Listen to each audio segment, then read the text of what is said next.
Hello, beloved listeners, and welcome to Snake People at the Movies, film criticism by people who actually like film. Join us as we dive into movies we love, movies we respect, and movies we wish we could unsee. It's a podcast where we talk about growing up and living queer, nerdy, and depressed online and at the cinema. From the kids who are indulging in the horrors, it's Snake People at the Movies. I'm Matty. And I'm Helena. It's just going to be the two of us this week. Ezra is busy. Honestly, That's it. That's the long and short of it. They're saving the world right now. They got other stuff going on, including maybe saving the world. Who's to say? Ungrateful bastards. Yeah, no one appreciates them. What's that post about there are so many vegetables to saute, but then there are also the horrors? Is that what that text post is? That's what that little intro made me think of. Yes, I think so. That's not what I was intentionally referencing. But yes. You have to get a bad brain like me. And then one day, maybe. I mean, that's what I have you for, isn't it? That's true. I do provide a service in that way. I just have a different kind of bad brain. Yes, there's so many different kinds. And that's what the beauty of life is. Mm-hmm. And that's why it takes at least 2 or 3 people to have a podcast. That's right.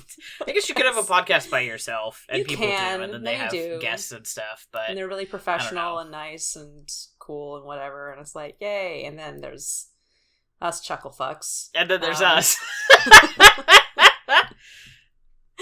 We've been doing it for 4 years, so I guess we kind of know what we're doing. Anyway, no, that's not true. Actually, it's been over 4 years. As Ben reminded me, our anniversary was Valentine's Day. Yeah, that tracks. Which we totally skipped right over. And he was like, you guys just had your 4-year anniversary. And I was like, did we? And he was like, yeah, it's Valentine's Day, dude. And I was like, oh yeah, because we thought that was funny.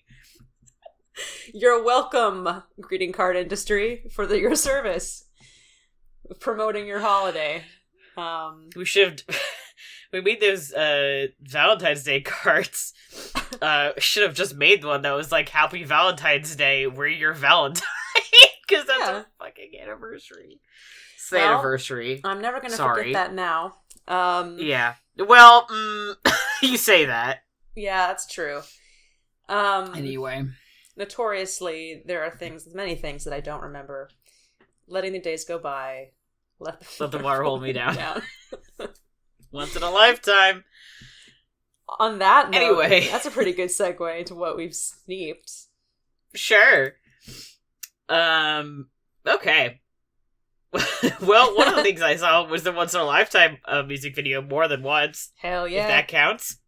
But beyond that, for actual movies, I rewatched National Treasure because we talked about it a bunch last time, and I was like, yeah, I could do with a rewatch, I think. Yeah, for sure. And I was right. I could have done with a rewatch. I rewatched Clue. I love that movie. Always a good one. I watched for the first time, finally, the original cast album of Company. I have the Criterion edition of that. And I was just like, whatever, I'll just fucking go for it. It's only like an hour long. Man, that's good. So I get it now. I finally get it. Right. I saw that what you said about during like watching the being alive sequence, and I just want to let you know that I'm right there with you. Last time I watched this, I think it was shortly after Sondheim passed, I believe. And I watched it, I was just like, it's not even my favorite version of Being Alive, but he just fucking kills it. And you can just see it on his face that, like, he knows he killed it. His eyes are wet. Yeah. Also, like you can see. Shit. Yeah, like he didn't even know he had it in him or something. Oh my god. Incredible. Yeah. Yeah. For reference, because I said this in a personal group chat, I cried because I'm an idiot and a sap. And I love that song. Ugh. But yeah, and I think now enough time has passed since Sondheim's death that now I think I am at a point where I could have finally watched it, but it still was like very touching seeing him like young. Yeah. And like listening to him talk about even like at that point in his career, talking about like all the other work that he had done and like giving the direction to the actors and the just like, oh my god.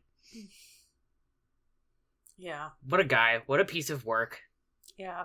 Did you watch the Documentary Now special on the Criterion DVD? No. I just watched that one. That is a special that I highly recommend if you get the chance. Okay, will do. Yeah, I watched it, like, right before I went to bed. I didn't have a lot of time. For, like, a full movie, I had, like, an hour. And I was like, yeah, I'll just squeeze it in and go to bed. And I just, of course, and then lay in bed, like, dying for another hour or whatever. Yeah. Yeah, I'll have to go back and watch that then. That's what I love the Criterion DVD because they have so much other stuff on there that you could go back and, like, kind of pick through whenever you would like, which is nice. So, yeah, I watched that. I'm going to be thinking about that forever. I should have saved that to the end because I just want to talk about it more. But I watched a little bit more of Next Gen. I'm making my way through my rewatch. I'll just obviously come and go through that. I watched a first few episodes of the new season of The Bad Batch. Friend of the show, Madeline, was like, you need to watch that part of Bad Batch so you could watch the rest of it with Izzy and I. Izzy, who I watched a bunch of Star Wars with last summer. So I watched that finally. I rewatched randomly like half of Gravity Falls, which I watched last summer when I had COVID. I'm like, I don't remember a lot of this show because I watched it when I had COVID. So just like randomly picked through part of it. And then over the past 2 days, I just got in like a movie watching mood and then watched Pitch Black, rewatched Pitch Black, which I love. Chronicles of Riddick, which is the next movie, and then right before we recorded, I watched Doom 2005, which is not a good movie. Yeah. But that I very much like.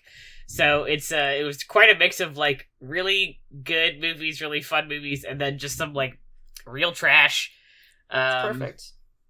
Yep. But that was me. You need to, balance out the palette a little bit. That's right. On the note of Gravity Falls, I hope you'll appreciate this text that I received several days ago from my former coworker Mallory. That was in all caps, saying, "Helena, is Gravity Falls an accurate depiction of life in the Pacific Northwest?" Mm-hmm. I was like, and what was your response? I was like, I cannot speak for it because I have not watched it, but I think it probably is. So I'm just gonna go with yes. Mm-hmm. Here was the thing that always bothers me whenever I watch Gravity Falls. Yes. Is that it takes place during the summer, and it's in like Central Oregon. But I think that people in like not the Pacific Northwest tend to think that like in Oregon it's just kind of like temperate during the summer, right? That people wear like jeans and boots and like a lot of layers even in the summer. That's not true. No, it's too hot for that. It's too hot. And like that's more true in Central Oregon, but even in Central Oregon you're not going to be wearing like full ass layers all the time. You're not going to be wearing or sweaters in Central Oregon, for example. Yeah, no, that's not. Especially in August. Or July. Or what have you. Or lately, June, even. Or lately, September. Yeah. Weather. That's very funny. Global warming. This is like when my friends from Canada were like, "Oh, when we come visit you," this was several years ago. When we come visit you in Portland, we'll just pop on down to Ashland too, and just see a show there. And I was like, "Pop on down to Ashland? Pop on? Think how are you gonna be here?" They're like, "Oh, well, like what is it, like an hour, 2 hours?" And I was like, "It's a 5-hour drive." Bless their hearts. I mean, generously, generously. Certainly not like that's certainly not anymore. At the time, maybe a 5-hour drive. Anyway, it's fine. Anyway, no one has to be well versed in Oregon history and climate, but it's funny when they're not. No, it's fine. It's fine.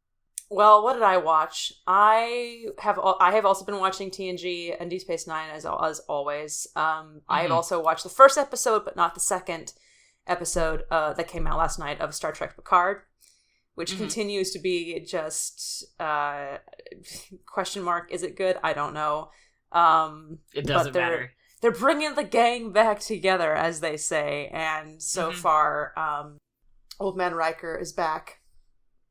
And my wife, Beverly Hi for the Crusher, love of God, hello. Hi for the love of God, hello. And I know I'm just like, I'm bracing myself, because when Old Man Worf and Old Man Geordi come on, I'm going to be like very upset. And of course, I know that they're finding a way to work Brent Spiner into this, even though Data has been killed, like, I mean, I don't know how many times, but they found a way to do it last season. It doesn't matter. They'll find a way. And I applaud them for it. That's a kind of tenacity that I admire. Appreciate and respect. Yeah, I can relate. I also, TV-wise, watched Chernobyl, finally. Mm-hmm. Just a nice little relaxing, sure, thing to put on in the background and not think about the ramifications of. Mm-hmm. And there's also, apropos of nothing, apparently a nuclear energy company that's now defunct in upstate New York that wants to dump gallons and gallons of nuclear wastewater into the Hudson to get rid of it. Why is this allowed? We don't know. Is that a good idea? Obviously not. So every time I hear the words, radiation now, I'm just like, there's something about that in Scanners really too. Great timing. Yeah, really great timing for me to think about this all the time. Very good show though. Man, that's Stellan Skarsgård's and everything, huh? Yeah, for real. No it's kidding. Hilarious. I kind of love that for him. Movie-wise, I rewatched Stop Making Sense, which, come on. That was perfect. Which also means that since Matty listened to and watched the once-in-a-lifetime music video and said so before we recorded, I had to then pause what I was doing in the Google Doc and listen to it, because, hello. And I also rewatched The Fall with director's commentary, which was delightful. I watched that over a couple of days. Learned which a I've lot. never done. It's very fun. It's like he has so much to say. Tarsem is like, he's like talking like rapid fire, and I was like making dinner while I was listening to it, and so it was kind of hard sometimes to like hear what he was saying, because he was just like, and this and this. I'm like, whoa, dude! Like there's so much about like the filming locations and how they did that particular thing, and like working with Katinka and working with like Lee and directing her and like all of this stuff. It was just like really fascinating. Especially because that filming process was so like spread out over such a long period. Took and 4 years or something like that. Something like that. Yeah. Yeah. I was thinking about that. I was like, God, that cost so much money. And I mean, with him, I'm like, oh, it's okay. Like he obviously had all of this money from filming commercials for so long, which he talks about a lot. He was like, I did this thing, and I found this location that we use here in a commercial that I did several years ago. And I was like, oh, that's resourceful. I mean, clearly it worked. But like I was, I had this random compulsion last night. There's a movie called Hector and the Search for Happiness, which I guess is I don't even know where that was produced, but this is a movie that they filmed part of in Vancouver.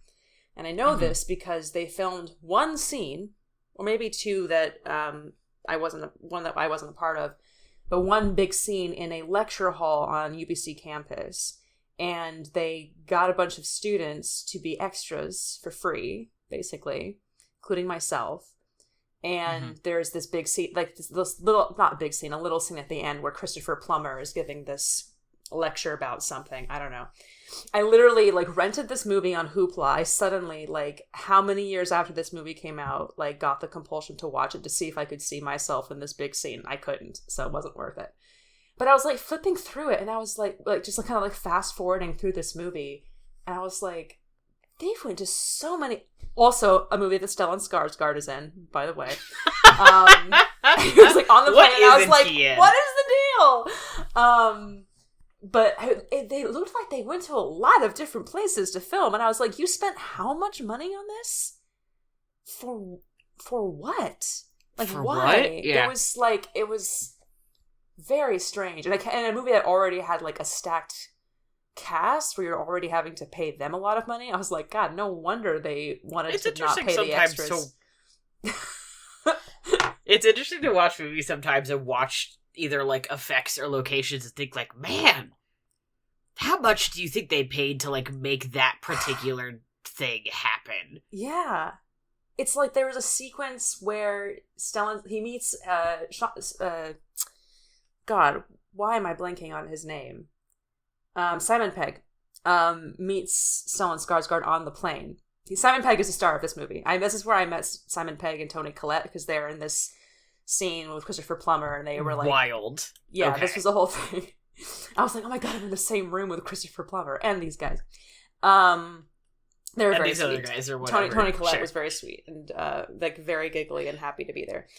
But Simon Pegg meets Stellan Skarsgård on this plane, and they like go to Tokyo, and they're like, he's like treating him to like dinners in Tokyo or whatever. So it's like, you went to like this not very long sequence where this guy's flying all around the world to find happiness or whatever, and you filmed in Tokyo, and you filmed here, and you filmed here, and then you went to this college in Vancouver, which is cheaper than Seattle, I guess, but not really, and filmed... It's like, for the art.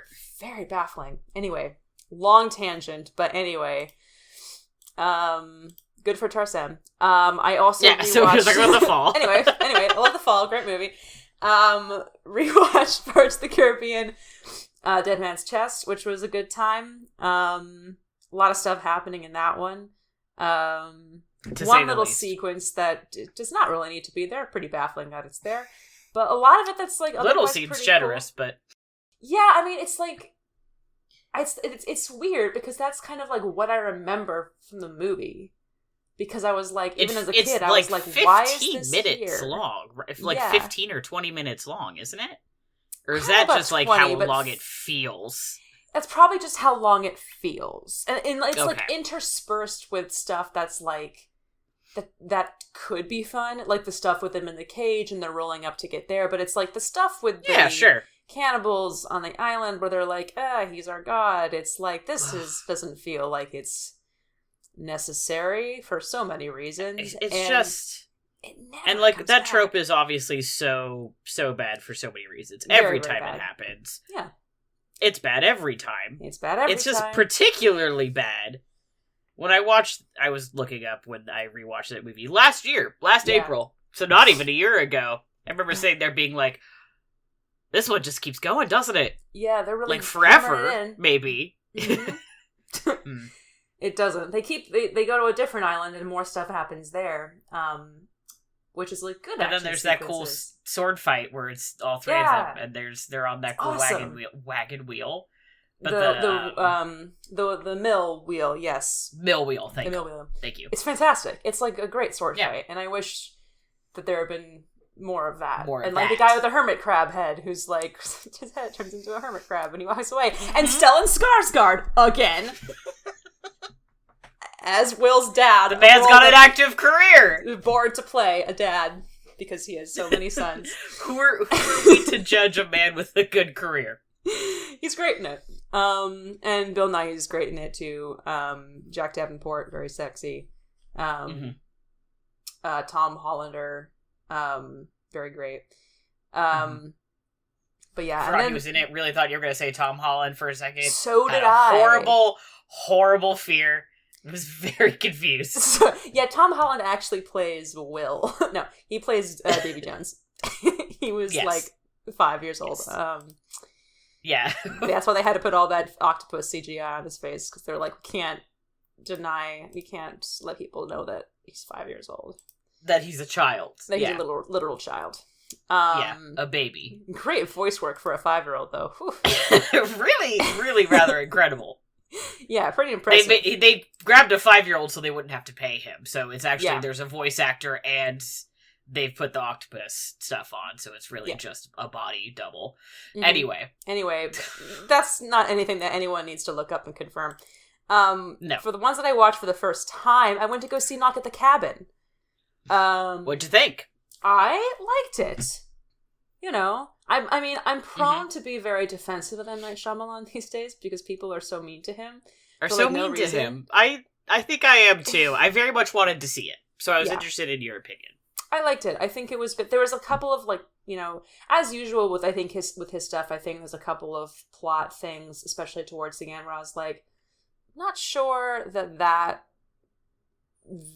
makes sense in terms of I don't know how the characters came to that conclusion, but sure. I see why it needed to happen, like emotionally. Like I get what they were going for it, and like the performances were all fantastic. And the emotional resonance of it and the resonance of it on as a like queer story was like really powerful, I think.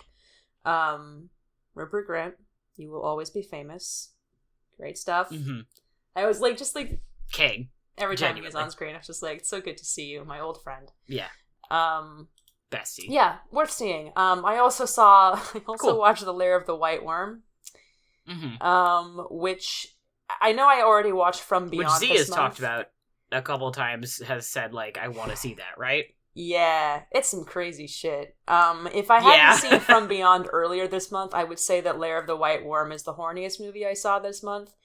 As it is, I would probably say it's equal or slightly second to From Beyond. There's some crazy stuff going on in there. It's based on a Bram Stoker story, but updated to enough said. Fair enough. The 80s. Yeah, and young Hugh Grant, young Peter Capaldi. Truly some wonderful stuff going on there. Yeah, I can't say any more about it. I watched The Return of the Living Dead, which is the best movie ever made. Probably. I think. Okay. I've been thinking about that movie for a long time. For some reason, I feel like this can't be true.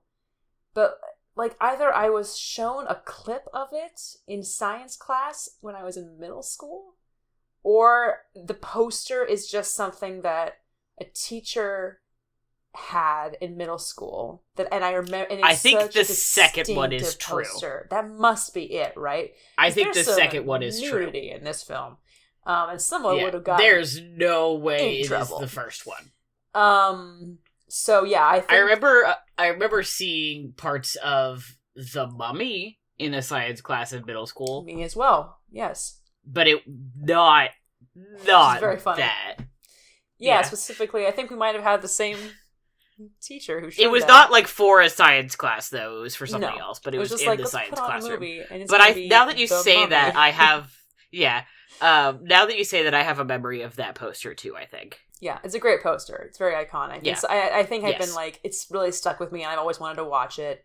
And it's like right up my alley in terms of the kind of horror that I really like to watch. It's funny, it's goopy, and doesn't skimp on like the gore or the nastiness, but it also like doesn't take itself too seriously. And it has real stakes and something to say. I love that shit. Everything I love. And dissimilar to all of that, I also watched Paper Moon finally for the first time, which wonderful. Have you talked about that one before? That sounds familiar, but I don't remember like anything about it. I don't think so. It's Ryan O'Neal and his daughter, 9-year-old daughter, and Madeline Kahn is in it. She has like a supporting role in it, and like I've had it on my hard drive for years because I was going through this thing where I was like, I want to watch all Madeline Kahn movies because I'm in love with Madeline Kahn. But I just like never got around to watching it, and finally, I don't know, this the other day I was like, I just want to watch this movie. I might have mentioned it before because of that. And also, despite everything, Ryan O'Neal is so hot in it. It's like his hottest role. It makes me so upset. So I'm just like, God, you're such an asshole. But, you know, he's a con man in it. I mean, what am I going to do about that? Yeah, I can't really, what are you going to do about that? Yeah. You know, it's like, A, a role he was born to play. B, it's just, he's a con man in the 1930s, so he's got suspenders on. Like, I'm sorry. It's like, it's a visual mismatch. There's nothing you can do about that. Yeah, there's nothing I can do about that. It's out of my hands. No. That is a choice that Peter Bogdanovich and the costumer made in that film. That's just, you know, out of my control. Oh, and I also watched Scanners. Whoopsie. That was in time with the horror thing. I'm starting my decade project where I go through each year, going backwards to 1920 and going through each year where I have seen less than 10 movies and rounding it out so that I see 10 movies per year. Oh, okay. So I started with the first year where I haven't seen 10 movies, which is 1981. Mm-hmm. And that was why I watched Scanners last night, finally. I was like, oh, that's perfect. Oh, okay. So that's what I watched. And we'll talk about that more during this episode because cool. That fits neatly into what we're talking about this week, I think. Yeah. I cannot think of Scanners without, for some reason, the phrase getting scanners-d. I separately would like... I don't know where it came from. I don't know why funny. It is in my head. I must have gotten it from somewhere, right? Yeah. But I don't know why or where. I mean, how? It must be from, some YouTube or Twitch person I watch, right? But or sure. Podcaster, maybe. I don't know. But Ben and I, producer / friend of the show / other IB person / person our friend Ben, and I have been talking about watching Scanners for a while.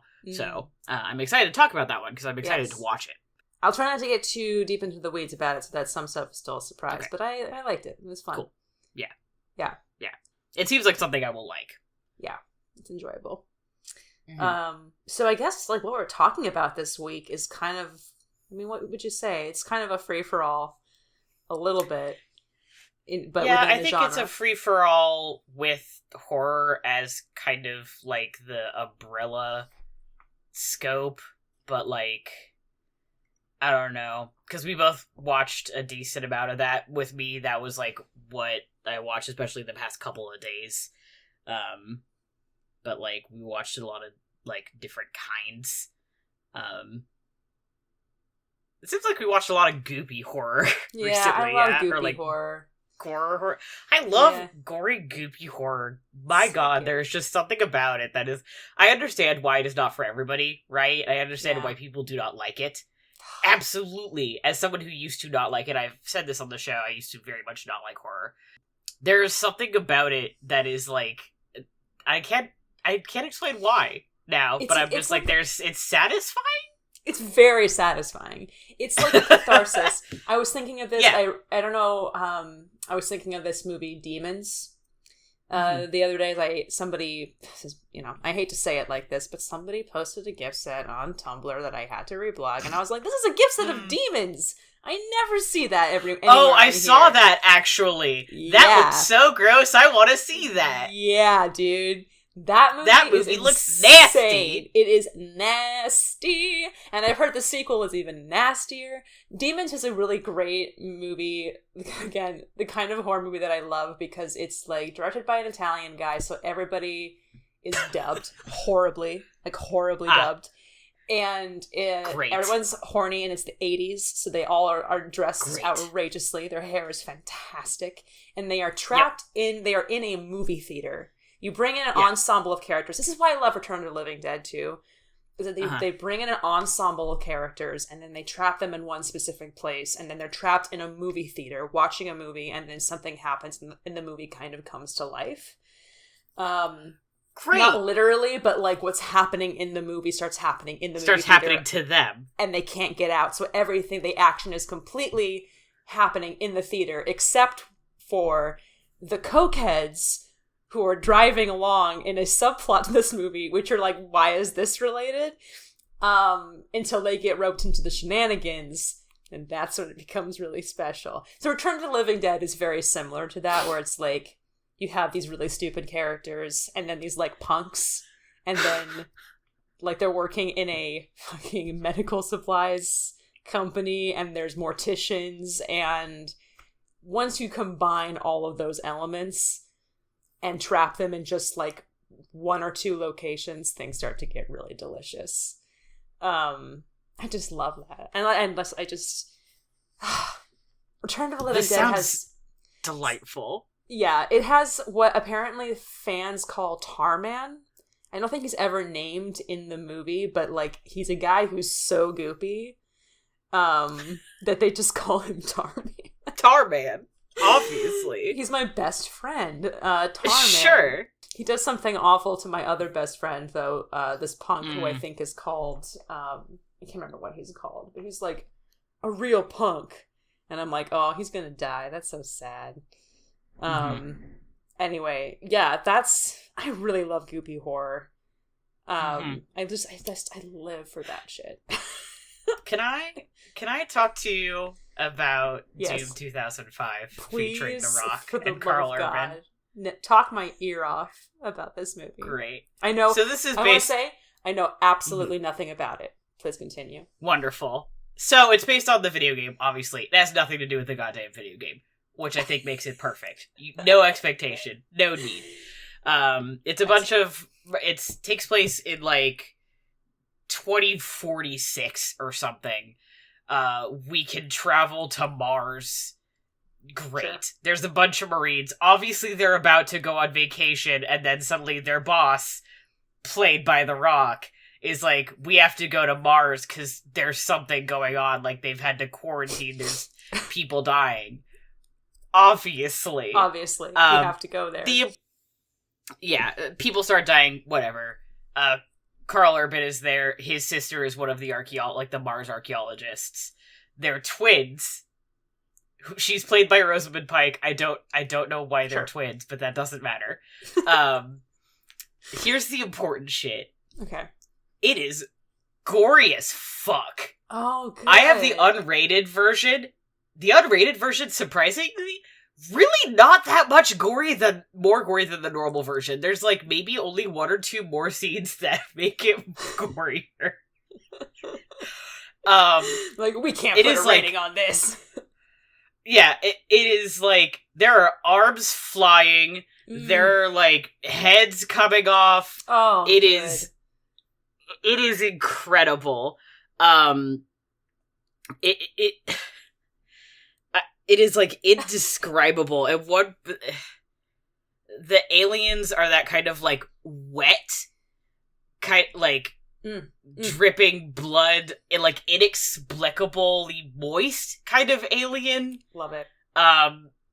It's just the dialogue is stupid. People are dying everywhere. It's shocking. Everybody's an asshole. It's great. It's great. But my favorite part, which I wish that I could send you a video of in this moment so you could see why it's so good. So the original Doom is obviously it's a first-person shooter. You run through this area and you shoot demons or whatever. Sure. Carl Urban is dying. They discover the reason all these demons are happening is because the original Mars people had this 24th chromosome that made them either a monster or made them superhuman. Okay. Sure. No, yeah. That makes sense. This tells you about the level of plot, right? Yeah. And this is why they all died, is because the people who turned into monsters killed all of them. It's part of that, sure. Some people have this genome that makes them psychotic, and the people who have that genome got the 24th chromosome and turned evil. So he starts dying. She injects him with the 24th chromosome and is like, I know you weren't turned evil because you're my brother and I love you. And you're like, oh, okay, whatever, I guess. The perspective goes from a normal movie perspective to first person, and you see him move through the hallways from the first person perspective like you're playing Doom as he shoots the aliens trying to find his sister. And it goes on for 3 or 4 minutes. One of the reasons I have the unrated version is because that sequence is longer. I cannot express to you. Every time I watch it, I cannot stop laughing the whole time.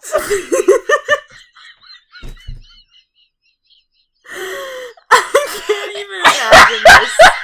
I mean, I can, but it's so... I need to see this movie because I will find a video of that. It's funnier in context because obviously you've watched an hour and a half of this movie, and then it shifts to that. The crying is appropriate, I'll tell you. But I'll find a video of it on YouTube just to send it to you.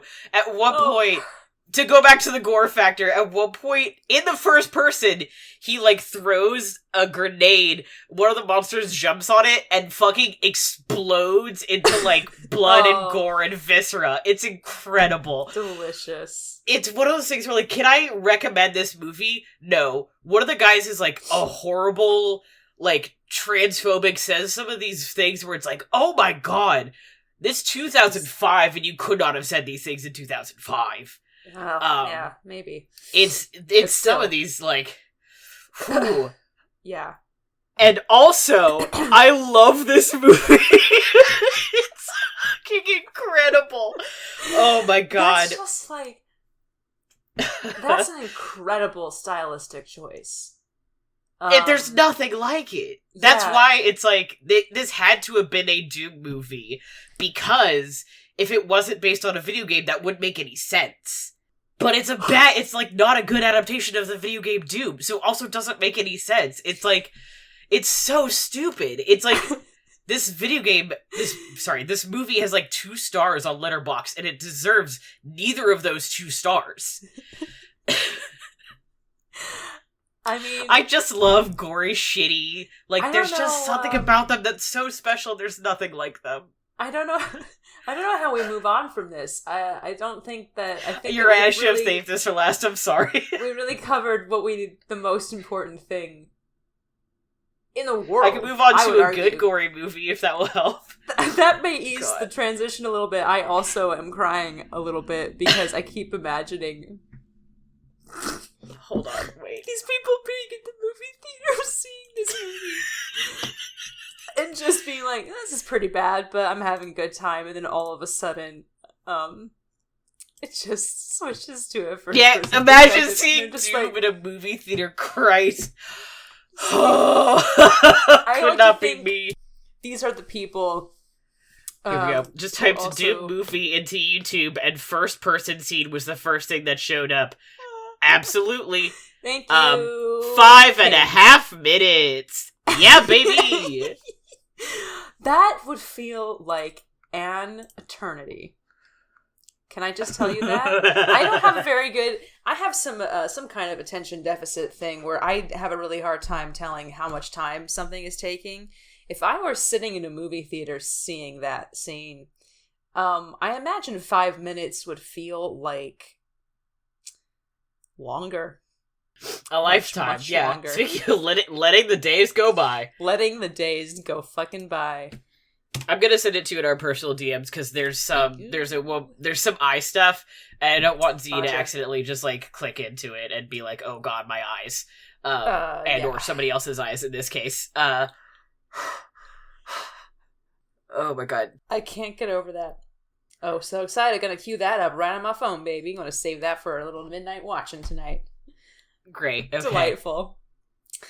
Cool. I like to think about. I actually quickly want to look up and see how much money Doom made at the box office, because this feels like important. I think it was not just surprisingly, I'm it was sure it tanked. So delicious to look up the box office records for some movies like, I don't know, Trojan War. It had quite a Doom, not Trojan War. Anyway, Doom had quite a cast, poster. Surprisingly. It does have quite a good cast. On Sneeple, didn't we? Briefly, Carl Urban looked at the cast and was like, why the fuck is everyone in this movie? And I was like, I couldn't tell you, but boy howdy. It's Dwayne The Rock, The Stone, The Pebble, Johnson, Carl Urban, your friend and mine, Carl Urban, Rosamund Gone Girl Pike, Ben Daniels, our best friend Ben Daniels, Doug Jones. I mean, Rosamund Pike at that point, I mean,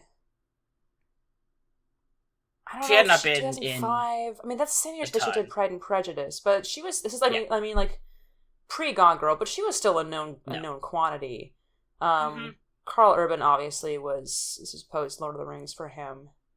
But this is still like he was still doing, for example, stuff like Chronicles of Riddick. Had been the year before. I'm just saying, like, he was still in his I'm doing weird, stupid sci-fi phase. Yeah. Well, you know... Said with love and positivity as somebody who loves his weird, stupid sci-fi movies. Yes. It had a $60 million budget, which is the funniest thing. Movie budgets always never cease to amaze me. Truly. I'm always like, well, that's a lot of money. For the that sets, one probably. 5-minute scene, probably. I mean, I'm thinking about some of the sets and effects that they did. Oh, maybe. I was talking about the aliens. At one point, Rosamund Pike is, like, doing an autopsy on one. She's got her hands full on in its chest cavity. It's insane. Aww. They had to have built one. Oh, yeah, that might have been... I mean, they filmed in Prague, so that can't have been too terribly expensive. So it must have been the cast and the design. And also possibly to pay for the licensing. Yeah. Well, it almost made up its budget. I was gonna say, there's no way it made up its budget. It had a worldwide gross of 58 mil, a little bit over, so like, not too terribly off. I really thought it was gonna be less than that. Its US and Canada gross was 28 million, so not quite, and then its opening weekend gross was 15 million. I still think that's better than, how much money did Trojan War make in its entire run? Like, $300? Something like that. Something like that. So we're doing pretty okay. You know, could have been worse. Could have been worse. Could have been Trojan War. That's right. I think fondly of these people who went to go see Trojan War in theaters, the people who went to go see Dracula 2000, and Dracula 3000 for that matter, in theaters, and the people who went to go see Doom in theaters. I think of them. That's right. Often. Kings. What's a good movie that you were going to talk about? I was going to talk about Pitch Black. Oh, excellent. Another movie that I haven't seen but want to. Yes, Pitch Black I do think is good. Because I was talking about it yesterday with Madeline. I forget how it came up. But I was like, I really do like the movie. I haven't seen it in a minute. I should watch it again. That's one of those like 2000 sci-fi movies that I think like it's easy to just kind of blow off and be like, it's a 2000 sci-fi movie. I do think it is genuinely like a good movie, and I do recommend it as a good movie. A lot of people label it as a sci-fi action. I do not. I think it is actually a sci-fi horror. It has a very good use of light and dark. In a way that, especially now, as we have talked about on the show a bunch, sometimes the use of light and dark is not always great, I think. And the point of this whole movie is that... In color film specifically. And color. Yeah. Yeah. The whole point of this movie is, like, half of the movie takes place in darkness, like, utter, complete darkness. How do you do that? When, I don't know, for example, humans can't see in the dark. I don't know. How do you show what's happening? I think this movie does a really good job of that, and still making it, like, tense and scary. And not making it seem kind of inherently goofy with the fact that you have to, like, it's like a sci-fi movie, which sci-fi can sometimes, if you don't buy into the bit, just seem kind of goofy, right? Right. Because it's like, you're on another planet and there's aliens or whatever. I think it works. I think it works really well. And there's good goofy and bad goofy, obviously. If you're leaning into the goofy and it's meant to be goofy, that's great, of course. But if there's a tone problem, then we're in a different category altogether. It does not sound like Pitch Black is trying to be a goofy fun times. No. Yeah. Unlike Return of the Living Dead, which I know is doing it deliberately. Yeah, that's the other difference too, is like, there's kind of the line, but there's like movies that are trying to be serious and are taking themselves seriously, movies that are trying to be serious and are not succeeding at that, and then movies that like know they aren't serious and aren't even trying and are like, that's just what we are, and that's cool and that's great. Let's just do that. And it's like the two ends of the scale I think are like my favorite, and the stuff in the middle that's trying really hard to be serious when they should just like accept that that's not what they're going to be is like, man, just let it go. It's all right. It's okay. It's not the kind of movie you're making. That's all right. Which is easier said than done, I will say. As an aspiring filmmaker and as a current artist in different areas, it is so much easier said than done. Who's like, just do it. Just commit to it. Especially because there's other things that can impact that, right? Rather than just what you can control, necessarily. Yeah. Oh, yeah. I mean, working in the studio, especially, which I imagine Pitch Black is Hollywood film. Yeah. Yeah. Yeah. I can't remember exactly who it is. I mean, not every movie is given the same amount of scrutiny and attention, obviously, depending on the production company and who's directing it and whatever. But, you know, sometimes you're not always beholden to yourself alone. And there's so many creative voices, especially it takes so many people to make a movie. Yeah, no which kidding. We know, right? But it's like, ultimately you would think the director has like final creative choice over many of these things, but it doesn't always turn out like that. There's somebody else that they're answering to, right? Unless they're just gonna say, you know, like Mel Brooks, be like, you know, fuck you, and just be like, I'm gonna continue doing exactly what I was doing before. Yeah, exactly. Yeah. I love movies. I love the variety of them. It's a stupid thing to say, but I love how many. But I know what you mean, though. Right? You know that there's movies like Paper Moon out there that are like this wonderful, like, little controlled comedy dramas. And then there's movies like Return of the Living Dead, which are deliciously goopy, referential, tight, like 90-minute horror comedies, and they can exist at the same time and both be good and get made within like 10 years of each other. I think that's great. Yeah, there's a movie for almost anything. Yeah, and I think that's like perfect. Yeah, or even like movies made in the same year, right? Like we'll do those episodes where we look at Oscars from the last year. It's like, God, can you believe? Or that book you got me for Christmas this year. Oh yes, which I have on my desk right here. It's called Best Movie Year Ever. That's about 1999. It's like, God, Fight Club, Matrix, Office Space, Blair Witch Project, Sixth Sense, Phantom Menace. Phantom Menace. That's all 1999. How crazy is that? 1999 is an insane year. Yeah, it's an insane movie year. That's how I feel about 1987 too. It's like that's the year that's like RoboCop, Moonstruck, Maurice, Lost Boys, like a ton of other stuff. I'm just like, all of this came out in the same year. That's insane. Yeah. Yeah. And then you have some years where it's just like nothing. Nothing. Not that no movies came out, but it's just kind of like nothing that catches your eye. Or even like, I guess your eye being like, I guess you or me. But I don't know. Maybe there's some years where like nothing can catch my eye, but like be great for somebody else in particular.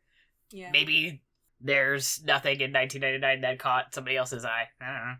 Movies are cool, huh? Movies are cool. Is the summation. And especially if you're in terms of like, oh, nothing came out this year. If you were to look at like what the Oscars nominate solely and like what wins at the Oscars, I would certainly be forgiven to imagine that. Paper Moon accepted, because Paper Moon was nominated and did win several awards. Obviously, Return of the Living Dead wasn't nominated for anything. I actually don't know that for sure. I'm going to look that up real quick just to make sure. Mm-hmm. Always good to check your sources. Right. 1986 Oscars.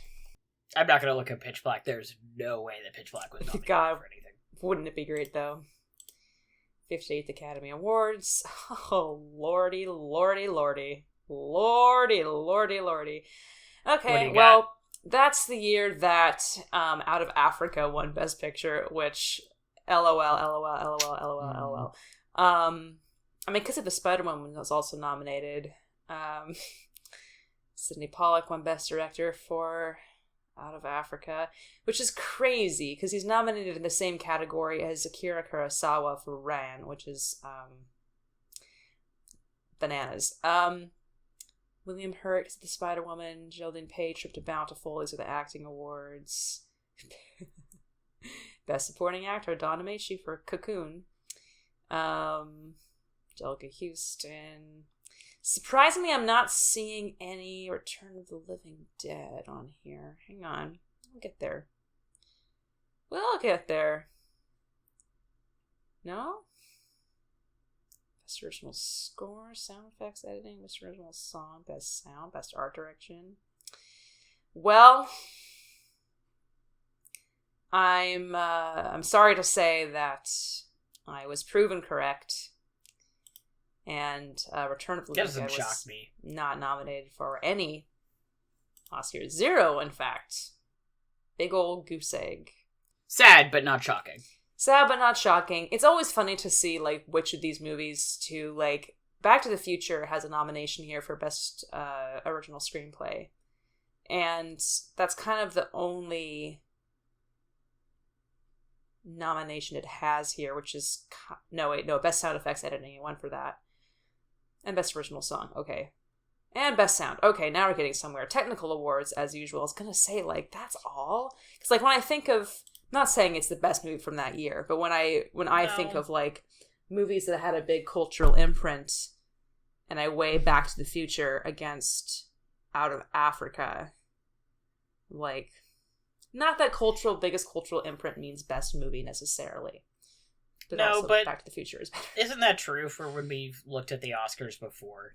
Is there so many times you look at the Oscars and the things that ended up being hits at the Oscars ended up just meaning nothing later on. That happens all the time. Forgotten. Because it's the one that made people the most content or happy. They're like, oh, this is a nice movie. About nice things. And you're like, is that... Okay. Is that your criteria? Cool. Wouldn't be mine. Yeah. That's fine. Not my business. Yeah. And yet, I make it my business. I mean, obviously we know... It's interesting that you bring up... Not interesting that you bring up, but it's nice that you bring up Sixth Sense in that book coming out now 23 years ago at this point. Is that how long it was? 1989? 2099? Yeah. No, 24 years at this point. Now that he's kind of... I wouldn't say he's enjoying a comeback... But I think, like, M. Night Shyamalan's kind of having this moment now where he's, like, people are more likely to embrace him, I guess. At least people that's what I'm respect him again. There was that kind of, like, people, like, really, I guess respect isn't what I try and mean, but you know what I mean? Where there was, like, kind of he had more of a household name, and there was a while there where people made fun of him. Yeah. And then it started to come back around again. I think, in some circles. I think that he's... Yeah, not for everybody. There's still plenty of people who still make fun of him. Yeah. Yeah, and there's a lot of people who are like, actually, he's kind of always been good. And they're just, now that he's, like, making movies again that people are noticing, that are in the, like, public awareness, people are like, oh. Because I think, like, something that happened after, like... Because he made Signs, and a lot of people didn't like Signs. I mean, for that matter, a lot of people didn't like The Sixth Sense either. But I think kind of it started building up after that, and then Last Airbender. I can't remember if Lady in the Water came before Last Airbender. Last Airbender was a terrible movie, but it was. You know, I think that kind of permanently pissed off some faction of people where they're like, now he can never do a good thing again. Right. And people made fun of him. One bad movie means that he can never make another good one again. Yeah, exactly. And it's like, let the man... Like, I kind of hate that. It's kind of depressing that people... And like, obviously it's very selective because these are sometimes the same people will have very different criteria for filmmakers or studios and IPs that they like. Right. Where they want to apply this same criticism, but it's depressing to think of a world in which artists are not allowed to make a misstep or make even several missteps and still be sticking to a very distinct visual style and ideas that they're interested in. Because, like, I don't know, there's an earnestness about, yes, sometimes the dialogue is so on the nose and kind of goofy and feels out of place, but there's something very earnest about his movies that I really like, and there's nothing very self-serious about them. if that makes sense. Yeah. So I don't know. I think there's also something to be said for, like, there's no we have not said this on the show before. No way we haven't said this on the show before, but, like, not all art has to be for you. I know. Crazy thought, right? Like, I don't know. If that were true, I haven't seen a lot of his... would be Return of the Living Dead. I haven't seen a lot of his movies personally, and, like, I would like to, right? But also I'm like, I don't know, like, maybe it's none of my business. That's fine. I'm not going to worry about it. Yeah.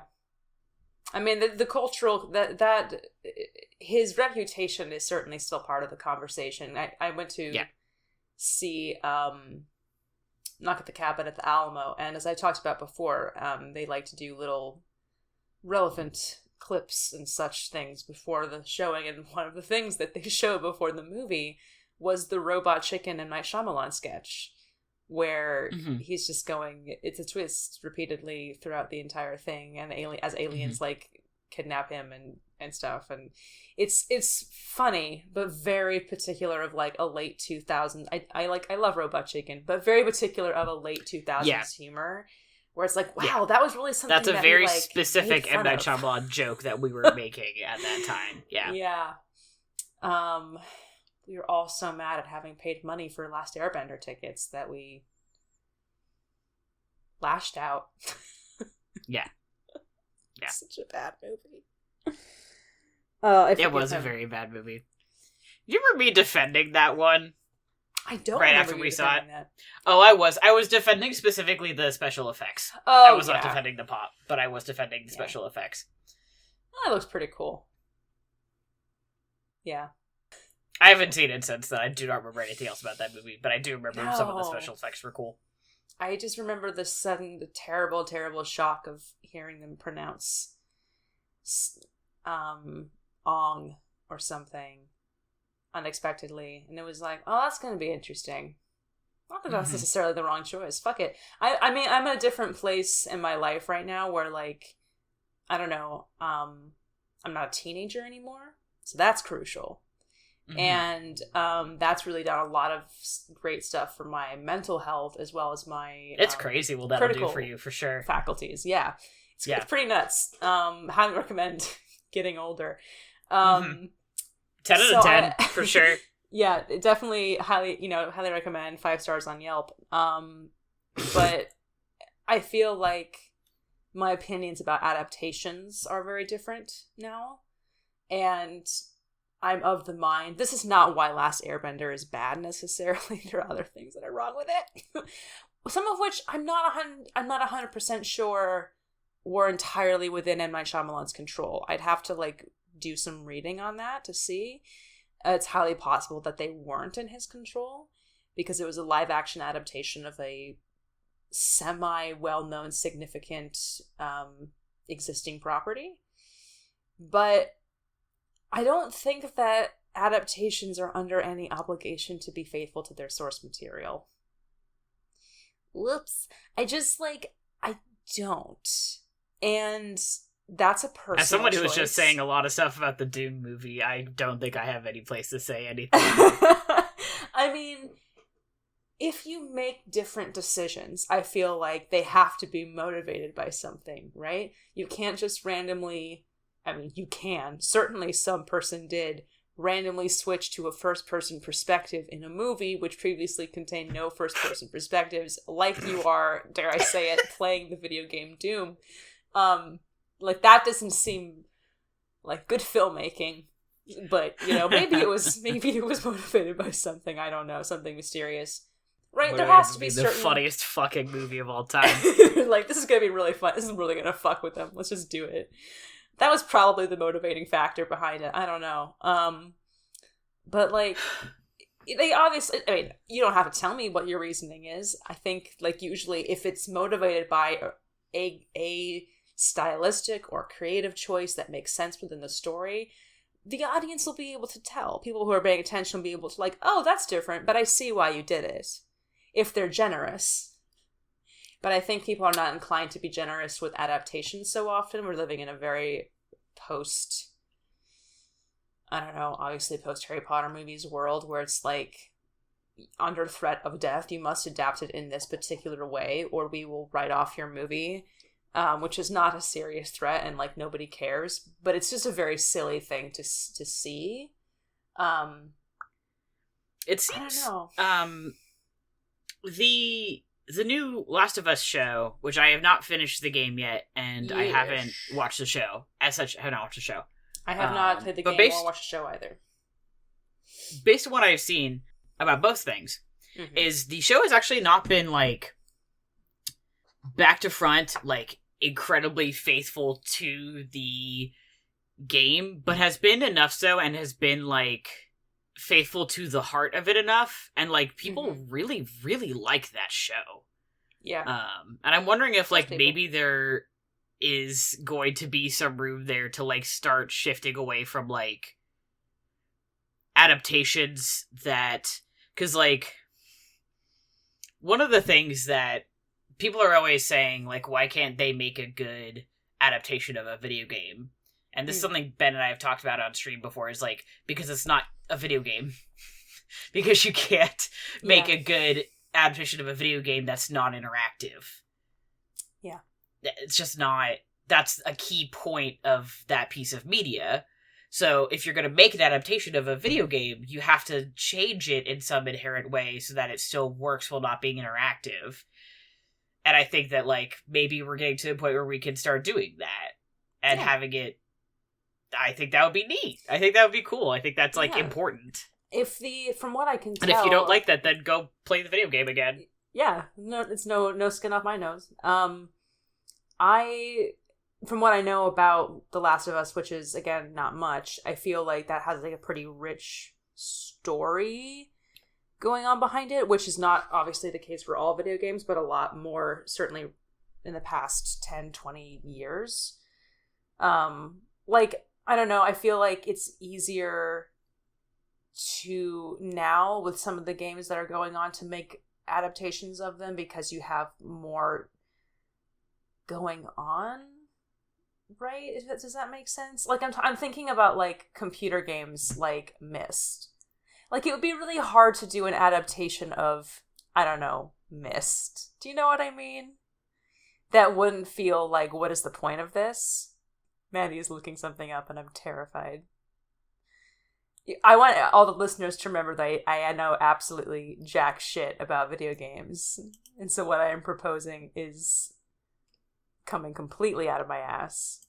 I was like, did they make a movie about Myst? They started making one. Well, I don't know if they actually finished it or the TV. So, but that was just a bad pull. I was like, hold on, weren't they doing that? That was not your fault. That was and I understand what you're getting at. Yeah, you know what I mean. And I know that was not coming from you trying to, I understand what you're saying, yes. And this is also the I mean, I'm thinking about just how, like, apparently, like, very rich, from what I can tell from you guys talking about it, the world building of Dragon Ages or Mass Effect is compared to... Yes, I would say the past, like... Myst. Yeah, 25 or so years, something like that. And I think there's a... Where do I want to take this sentence? I think a big part of it, too, is that video games are entering the bigger popular culture, right? They're not just for nerds anymore.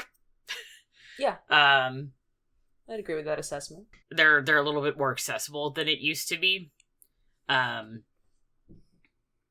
yeah, I think there are a lot more video games now that have more, like, complicated plot lines that aren't just your Marios. There's a Mario movie coming out. Yeah. But you and I are trying to say the same thing. Yeah. They did. Or your Call of Duty. Sure. That kind of thing. I forget where I was trying to wrap this back around to what we were talking about, and I don't remember what that was. But video games, Last of Us, adaptations. Anyway, long story short, yeah, it could be that it is just a little bit easier to do it now. Just because there's a little bit more to work with. But, I don't know. I'm interested to see where it's going to go. Yeah, it's unusual for a video game adaptation still to be adapted into a prestige so-called television show that gets a generally positive critical and audience response. Agreed. So that feels like a very possibly a big step forward. I don't know. It's hard to tell these days with streaming because I feel like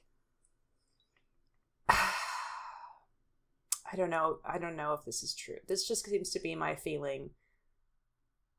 Is that things will happen and you go, oh, this is interesting and really cool for the future of like what we can make from this point on.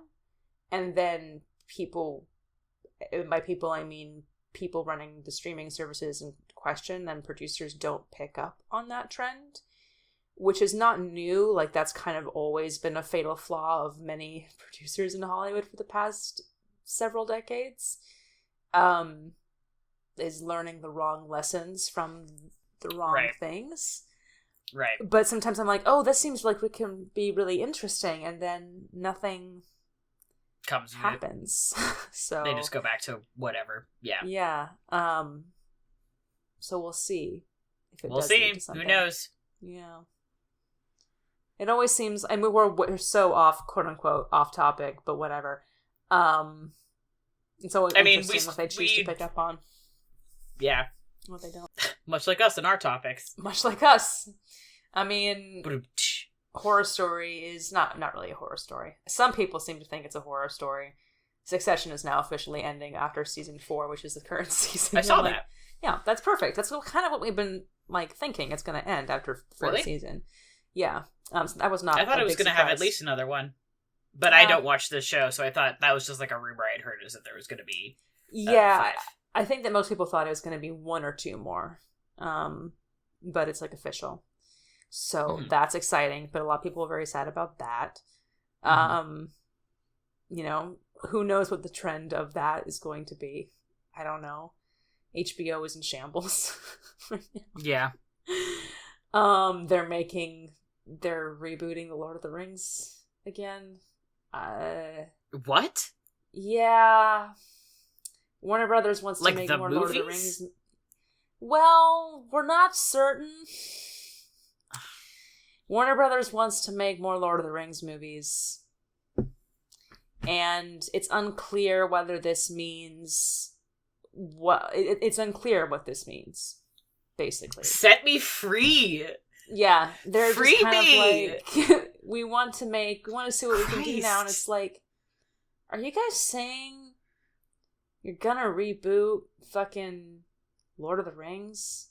They should do what they've had to do previously when they're about to lose the license, which is make those weird 30-minute animated movies just so they can keep the license. That would be fine. God, that I would like. On YouTube. I don't give a shit. You can yeah, get a whole character backstory with that stuff. Fucking who cares? Perfect. Make a whole ass movie out of it. God damn it. Would Tarnish love the that. legacy. I don't know. It's kind of like when Disney was like, we're rebooting the Pirates of the Caribbean franchise. And I was like, didn't you guys just make... Why are you calling it a reboot? Are they? I am learning so much... This was before. I think this was when they were like, before they made the 5th one or something like that. I think. Oh, okay. Maybe okay. It was like, we're going to reboot the Pirates of the Caribbean franchise. Yes, like, this, I remember hearing this. Why can't you just, if you guys want to make movies about pirates so bad, why can't you just like make different pirate movies? Like, you're allowed to. You know that, right? Yeah. If they're not making it, they're not good anymore. They're not good anymore. Well, obviously, we just need to reboot the same thing over and over again, and maybe eventually people will give us more money because they're tired and we're not giving them anything else. It's like, yeah.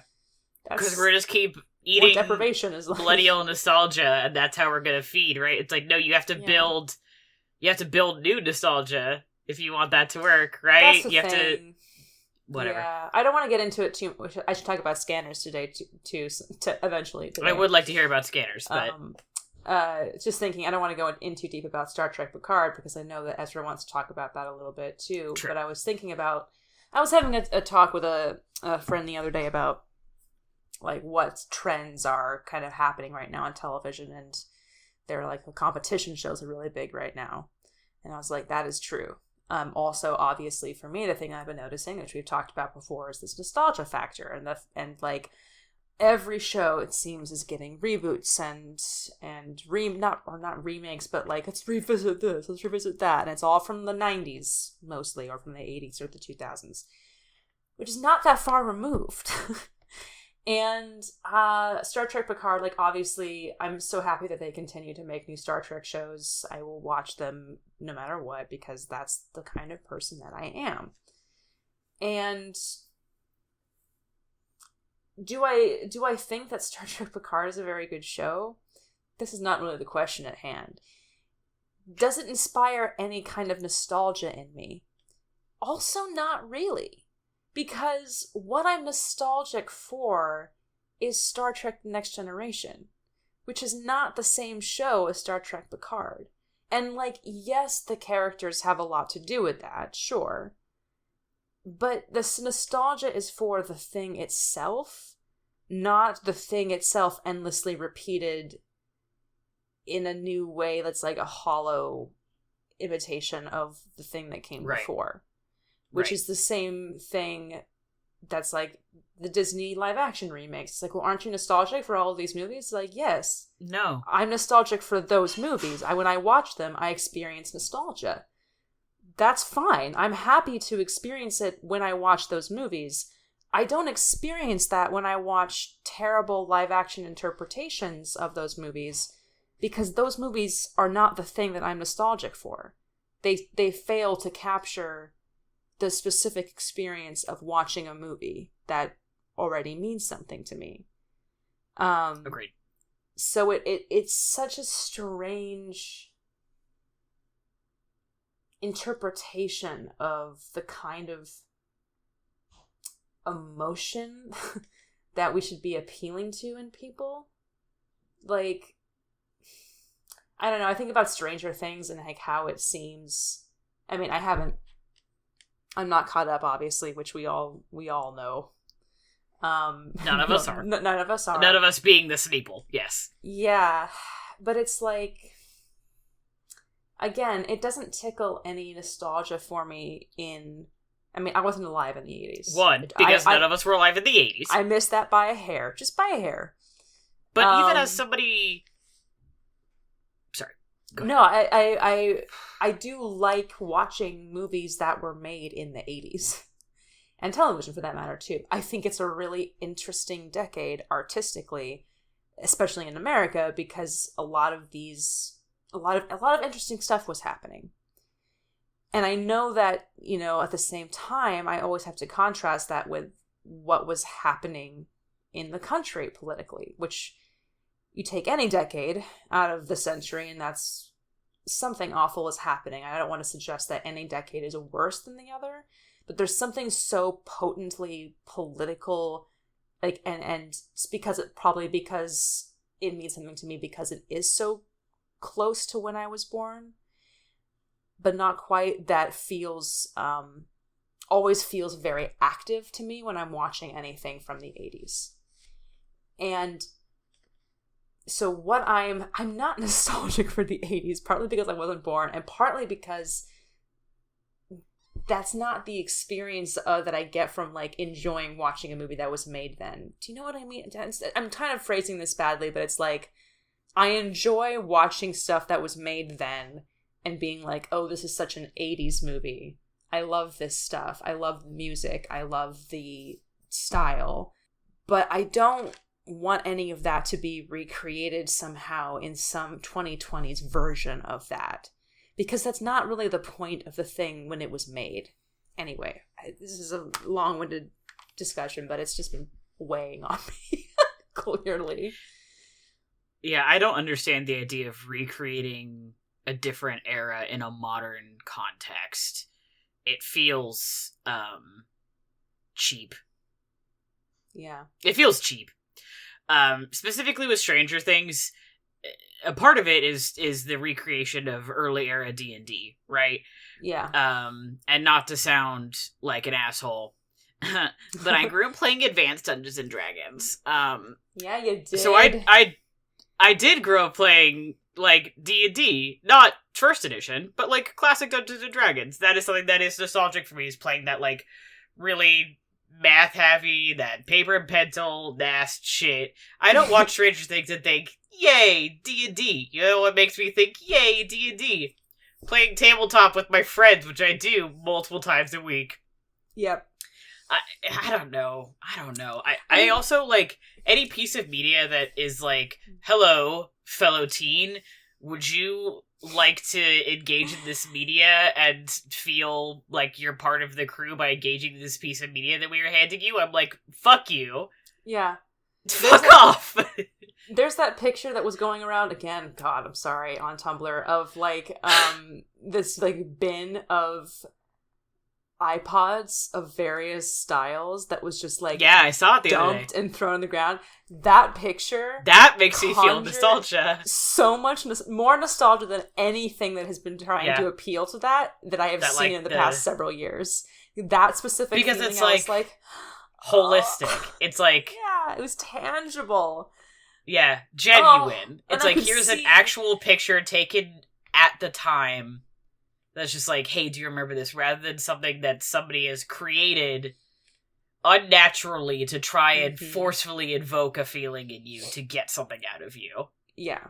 It's like when Apple was like, we want to try and make these things more slick and technologically, like, cool or whatever. And I was like, don't you like this better? Don't you like this better? And I was like, no. Not to be a consumer, but I kind of just liked my little chunky iPod that allowed me to hold many, many songs on it. That's what I liked. I like burning CDs, actually. Yeah, and then you took that away from me, and we were like, we're never ever gonna make it again. And so, go fuck yourself. I mean, I want to like be clear too, going back to something that you said earlier, like in recreation of a different era in the modern context, we're obviously not referring to like any period piece. Obviously, there's a place for that, but it's stuff that's like specifically doing it in order to respond to evoke a sense of nostalgia in a modern audience. Yeah. Which, like, I mean, sometimes I feel like that's what Call the Midwife is doing. When it was on. My mom watched that show, and my dad was sitting there, and I love my mom dearly, but obviously, my dad and I were just kind of like, whenever that was on, we're like, oh, this show, sometimes, like, during the later seasons when it kind of ceased to have a reason to exist, because it was an adaptation of a single book, and then they were like, this is making us money, let's make 10 seasons of it. And just the painful, like, attempts at, like, oh, this certain period of time that was so difficult, wasn't it so great? Yeah.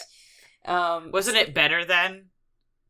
Yeah, wasn't this generation of people great? Weren't they admirable people, despite everything? Don't you wish you had been around then? No. No, I do not. No, I do not. I, in fact, do not wish to be any of these people. I'm good being where I am right now, I think. I'm good right here. I think I'm Thank chill. you. I do, however, to bring us back, want to live in the movie of Scanners. I was going to say, I want to hear about Scanners. That statement is a lie. I do not want to live in the world of Scanners. I didn't think you did, but I want to hear about Scanners, so. My first exposure to Scanners was on a LiveJournal page several years back. I don't know what this context of this was. That was the GIF from the movie where the guy's head explodes. Very graphically. That was my first exposure to the movie Scanners.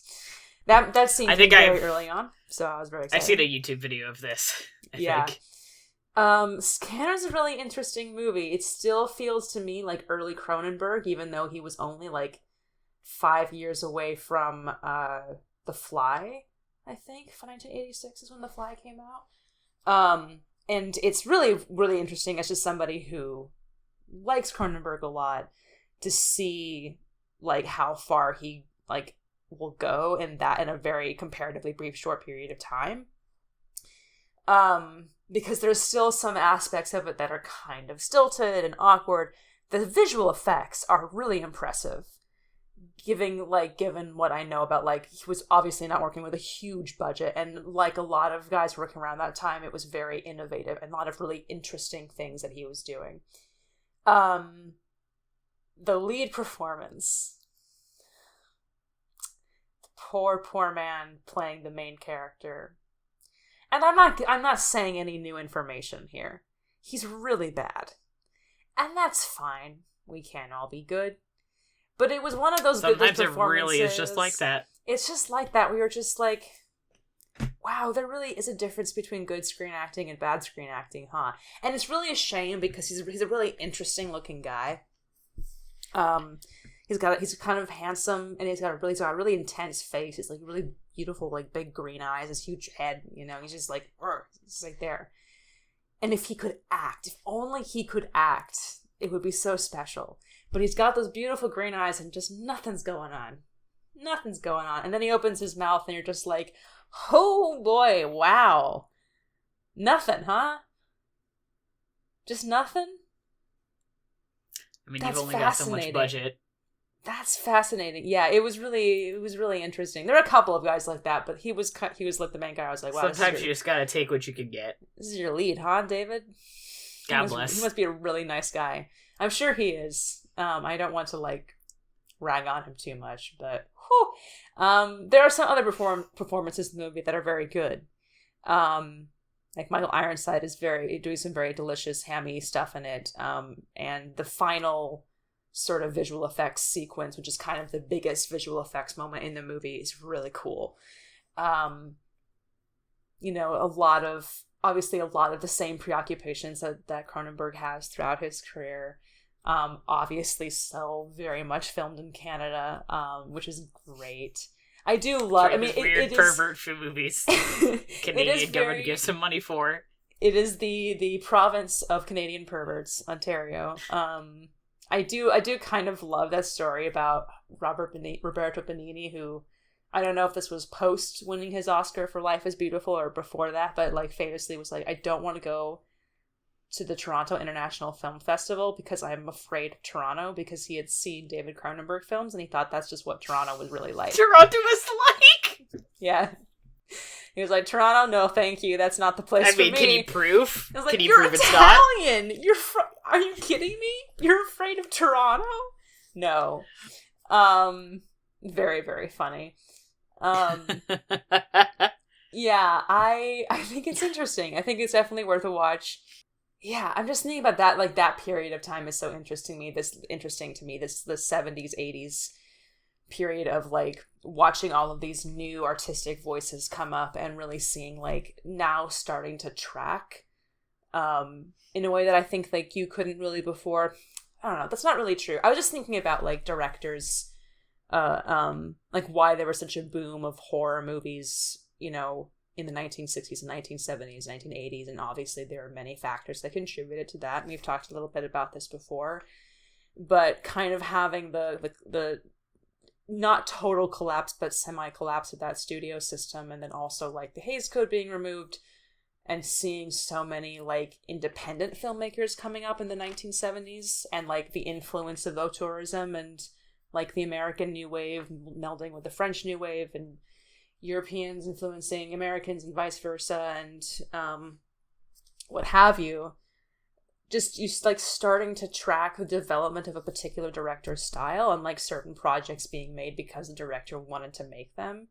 I think that like David Cronenberg is such a great example of that, because you just see clearly the stuff that he wants to talk about, and he always like, I mean, talk is the wrong word for it, obviously. He always approaches those ideas in really different and very varied ways. Yeah. So I love it kind of as like a little bit of film history in of itself. Yeah, and it's so fascinating. Because like, again, I was like, the opening sequence of the movie, I was like, this is pretty good. It's still pretty rough. But in 5 years, he's going to make The Fly, which is a great movie. And then, like, 7 years after that, 7 or 8 years after that, he's gonna make Crash, which is a fucking masterpiece. So it's like, I do very much need to see Crash. Yes. The NC-17 version, which unfortunately does not include a first-person sequence, like you're watching Crash like it's in a video game, which would have been fucking incredible. There's a very big difference, I'm sure, between the NC-17 and the R-rated version. I just don't know exactly what they are. There's just more sex in it, I'm sure. Yeah, presumably there's more car fucking. Yeah, I'm trying to remember if this could just me assuming this because I'm gay and I assume that all edits are made because of homophobia, but I think that the gay sex scene might have been cut in the R-rated version. And it's so hard to tell these days when a streaming service will offer you a particular cut or not. The library DVD asked me. They said, do you want to watch the NC-17 version or the R-rated version? And I went, haha, I am an adult now. So I will watch the NC-17 version. I am looking at moviecensorship.com to see what the difference is. I mean, I'm sure Interesting, it's the R-rated on the DVD seems somewhat less cut than the theatrical version. Okay, sure. It's very strange. Well, it's like, Midnight Cowboy was rated X when it came out, which is like the 1960s version of NC-17. I mean, I know. Anyway, continue. Unsurprisingly, it's mostly sex. Yeah, that makes sense. It does not seem to specifically be gay sex, though. Okay. Yeah. That's fair. There's some other stuff that happens in that movie that's crazy that I'm sure that they were like, not this. It's funny. It's just like, I know that there are, strictly speaking, some people who would watch Crash and be like, this is too strange and too weird and too much sex for me. And I watch that and I'm just like, yeah, this is just interesting. Really? The movie about car sex is too weird for some people, you think? Yeah, I think it might be too weird for some people, Maddie. Hear me out on this, though. I think it might be too weird for some people. That's fair. Do you think those people would also think The Fly is too weird? Hear me out on this. I think that there are some people who might think the filmography of David Cronenberg is a little bit too weird. Do you think there's any, veracity in that? Do you think that holds up? Couldn't be me, but that's fine.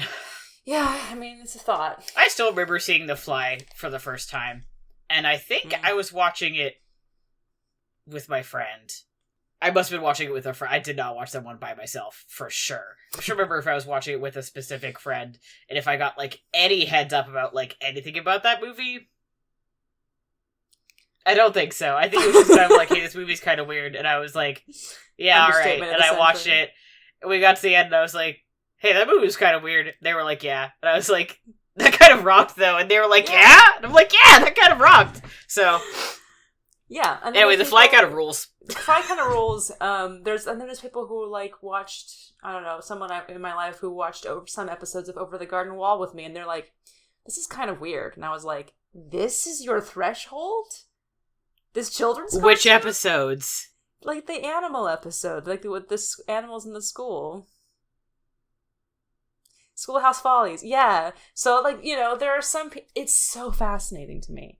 It is so fascinating. I basically have no threshold for weird. Helena, do you think we're freaks, maybe?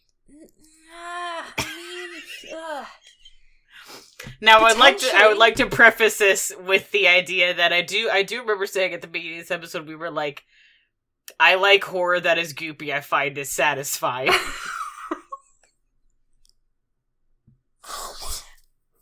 Yeah, that's a really good point. I mean,